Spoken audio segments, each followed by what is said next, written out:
জানো, এই যে আমি ভিডিও বানাই, অনেক জায়গাতে গেলে অনেক অ্যাপ্রিসিয়েশন পাই। লাইক, তুমি ভিডিও বানাও না, তোমার ভিডিও দেখি। বিশ্বাস করবে না, এই কথাটা শুনলে কিন্তু ভীষণ ভালো লাগে।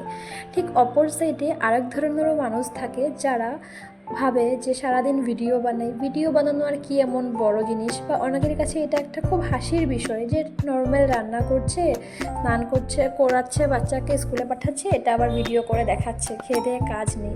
তো যারা ভাবো না যে খেয়ে দেয়ে কাজ নেই তাই ভিডিও বানাচ্ছি, তাদের উদ্দেশ্যে একটা কথা বলি।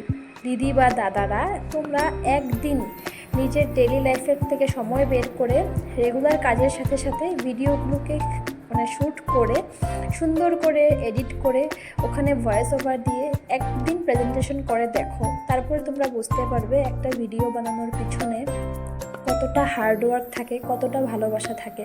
যে কোনো কাজকে ভালো না বাসলে কোনোভাবেই সেটা করা সম্ভব না। তো ভিডিওকে ভালোবেসে সুন্দর করে একবার করে দেখো, তাহলে বুঝতে পারবে এটার পেছনে যেমন কষ্ট আছে তেমন অনেক ভালো লাগাও আছে।